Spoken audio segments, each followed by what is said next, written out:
Hello, good morning, good afternoon, good evening from wherever you're watching or listening from in the world.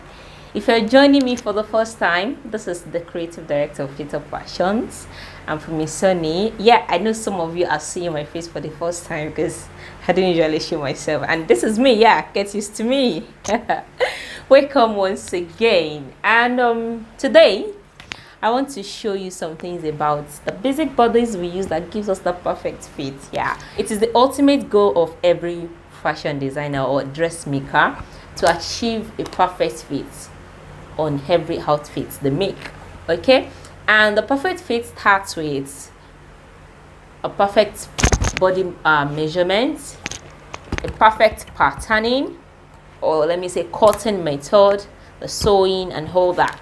Now this amazing pattern here, the Bodice block, was invented by me, and the inspiration came from Natalie Bray. Natalie Bray is one of those best pattern making method. Natalie Bray's method is one of the best pattern making method you can use. I fell in love with it, and it has been working so well. But when it comes to teaching students, it becomes a tug of war, like especially because it's in centimeters. You know, here in Nigeria people are used to using inches, and because of the lot of calculations involved in it, a lot of people tend to run away from it, and it takes so much time to understand the bodies alone. Now, since we all want to achieve a perfect fit, and there are different methods of achieving this goal, why not go for something that is simpler and you still achieve the goal? And that is the reason why I sat down,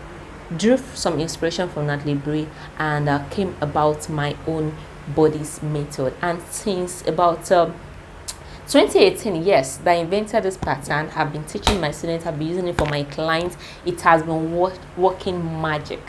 It has been working magic. When I mean magic, every of our clients, when they come for fitting, it's always perfect fit as first fitting session. Trust me, this is not a lie. And there is no kind of outfit you want to get that you would not derive from this Bodice block. Okay, so as there are different methods of freehand, if you're a freehander, kudos to you. Yeah, but you need to put pattern making after this class.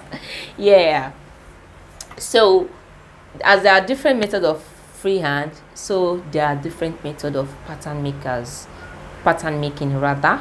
Okay, you have different pattern makers who invented different pattern making methods. Okay, they all have their own techniques, and they all have their reasons for making their patterns the way it is, and I as well have my reason for making my pattern the way it is. Okay, you have less calculation, you have less alteration, but the ultimate goal is to achieve a perfect fit, which this has been tested and trusted for. Now, when we newly introduced the pattern to the general public, okay, we were using this method basically, and it's still very valid. Sure, it's still very valid, but because of probably some pattern making methods some people learn from other places, they ask questions like, okay, I wasn't using the actual back length measurement, I just have an alteration I do on the block and it gives me the fit I want. Okay, so which is when we draft the block, we raise the center back by 1 inch, raise the side by half, and it works well for every size I've been using them for. Now there is always room for improvement. I sat down and thought about it. Okay, true, we have people with different back length whose back length is actually more than 1 inch lesser than that of the front block. So what do we do? Then I brought about this new pattern. Okay, the method of drafting is the same, just a little bit of modification. Okay, and that modification comes in here.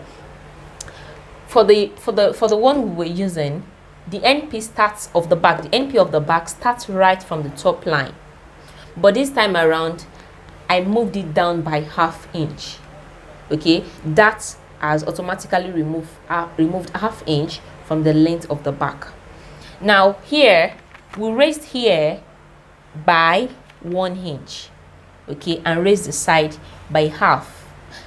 but this time around we raised here by 1.5 inches from the front waist length, because we use the front waist length as the guide while drafting the pattern first. So we raised here by 1.5 inches and the side by 1 inch.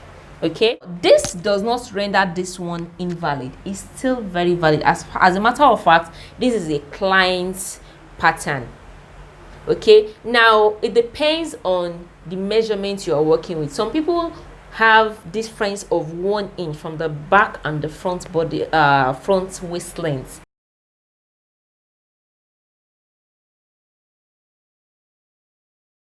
Some people have 1 inch difference, which is what is here. So if your client has 1 inch difference from the back length and the front length, you can still make use of this pattern. It still works very well.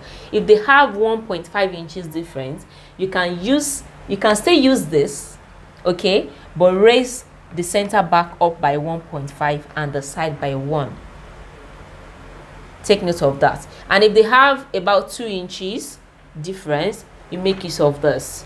Come down from the top line by ½ inch, then from the front waistline raise it up by 1.5. That has eliminated 2 inches from the back waist length, and that actually makes the waist length perfect. Okay, now do not worry about the slight slant here. The body adjusts itself when you're wearing it. And as a matter of fact, I've tested this pattern with different kinds of designs. I've tested it on clients and it works very well. As a matter of fact, what I'm putting on was made from this pattern. This is a jumpsuit with a shirt details on it. As you can see, no back bulge. Okay, it's very perfect, and the waistline is just accurate at the right position. So you can say this is still very valid and this is still very valid. It's just a matter of working according to your client's body silhouette, your client's body shape. So in pattern making, we take note of individuals' body shape, individual silhouette, and then we draft pattern that suits their body. Okay, so that is why this is here. Now you can see this one has been contoured, this has not been contoured. So I will just we're going to draft the pattern together so you get to see how this works. Okay, so it can be extended down to the hip line, down to the knee line. It depends on what design you want to make. Maybe when you want to make a blouse or a dress block, but if you want to attach something to it, you stop at this level. So that's why I highlighted this down to the waist level. All right, so now that's just the difference. Another difference that is that when we're drafting this, I said you can make use of ½ to 1 inch to do the slanted CB. Now this person's back is not so deep. There are some people that their back slope is so curvy. You can make use of 1 inch. Okay, now for somebody who does not really have that curvy back slope, you can make use of ½ inch to do the slanted CB. Most people actually have the curvy back slope. So but some cases you see some people with less or slightly curvy back slope, so you use ½ inch for the slanted CB. So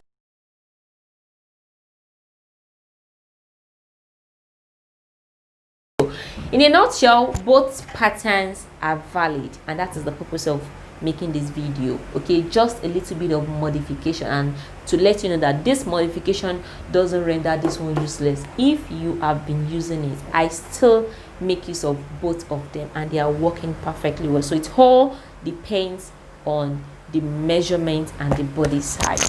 So that will be all for now. If there is anything I forgot to mention, or probably I remember later, I'm definitely going to bring your attention to it. Thank you very much and have a wonderful time.